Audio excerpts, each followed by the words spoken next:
Hello and welcome to MTG Detroit. My name is Philip and I'll be bringing you another deck tech today. Now, a few weeks ago I started looking into Pauper Midrange decks because that's something I really like to play, and I was surprised to find that there really isn't any outside of things like Tron, and that's really more a combo. So I brewed up a rock deck that I enjoy, and I thought I'd show you it. In my research of Pauper Midrange, I found that most people were saying we just didn't have the creatures needed to stabilize the board like they do in Legacy and Modern. And honestly, I just don't think that's true. Now, we don't have Tarmogoyf, obviously, but we do have cards like Werebear and Putrid Leech, both also 2 mana apiece. Both of them are equivalent of being 4/4s. Yes, they're not always 4/4. Putrid Leech, obviously, you have to pay 2 life each time. And Werebear, you're going to need the Threshold, but honestly, it's not that hard to get in this deck, and you do have it most of the time. Blastoderm is a 4 mana 5/5 with hexproof, and in Pauper right now that is pretty dominant. Outside of stuff like Tron and some of the big beater decks, he's going to overpower just about everything played right now, and you really can't remove him outside of Edicts. Now, Edicts are pretty popular in Pauper, but you do have other things that you can sack other than Blastoderm.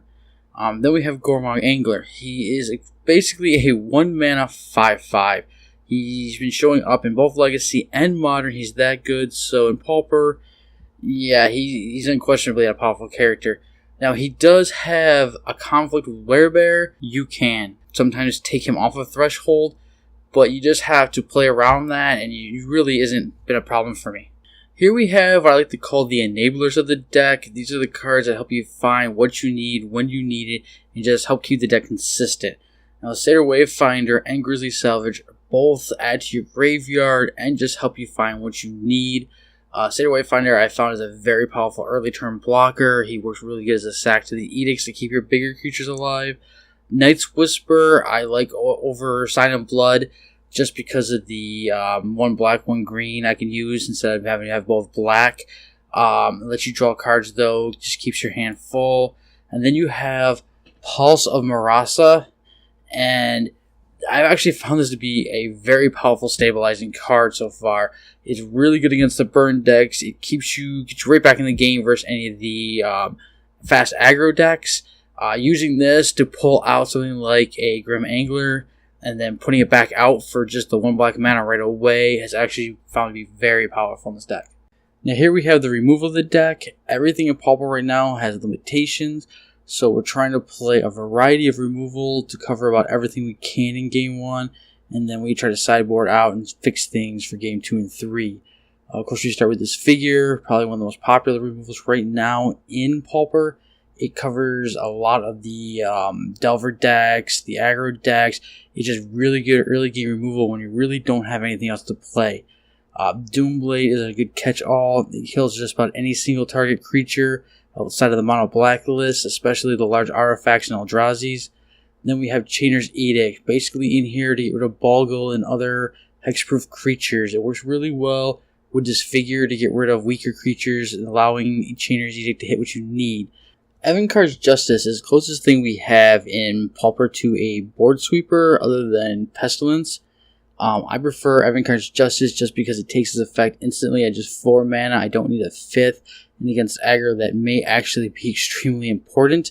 The buyback late game can also be relevant just to keep doing damage if they've run you out of creatures. I just think that this is just a better choice. Now here we come to the lands. For the basic, we run 7 forests and 5 swamps. Moving on to the non-basic lands, we have Evolving Wild just for mana fixing. It also helps feed Werebear and Augur. Jungle Hollow, the life is actually, I found to be rather relevant and just mana fixing again. Then we come to 2 of Bajuka Bogs that we have in the deck because I just noticed a lot of graveyard-centric decks showing up in Pauper lately. And it's just nice to have something Game 1 to deal with that kind of strategy. The sideboard in any mid-range deck is very important. You like to be able to cover all your bases in Game 1 and then specialize your deck for Game 2 and Game 3. And I have to admit, right now, I'm not that happy with my sideboard choices so far. This is a deck I'm still currently working on, but this is what I'm running with right now. Of course, Fortresses, because there's decks we just don't need removal, and this is a better replacement. Chainer's Edict, just a 1-up, come in to try to fix the game against like Boggle, or if any other something you're not expecting shows up. Shrivel, again, that's for like your token decks, your aggro decks, something you need to board wipe really early. I haven't seen a whole lot of those recently, so that may be something I'm going to cut down to 1. Naturalize, obviously, against your artifact decks, and there's actually a lot of large artifacts running around in other decks right now, so you can actually use that as a creature removal against a lot of decks. Choking Sands, I'm running a 4 of because I found that Tron really just overpowers his deck with some of the stuff it's doing right now, and we just want to kind of slow it down. I do run an extra Pulse of Morosity in the sideboard. This is mostly for the decks that we get really grindy verse. Even verse like control decks, you can just give you some more card advantage against them. I bring it in versus burn decks because it's only 3rd turn to gain 6 life. I've just found this card to be very versatile and useful against most of the decks in the field right now. I may actually start running 3 in the main board, but then again, I don't want to have too many in my hand, so it's just something that I'm playing with right now. Okay, so that is my current build of Pauper Rock as it sits right now. Again, as I said, this is a deck in progress, so if you have any suggestions or comments, I really like to hear them. Just leave them in the comments and I'll get back to you. I should have some play videos up as early as tomorrow, and I'll do some more throughout the week. I just don't have a whole lot of time being a single father, so I do this as I can. So they will be popping up, and I'm going to try to get into the deck tech up every Saturday if I can. I just can't guarantee anything, but just subscribe and you'll see my stuff as it pops up. And I'll see you around.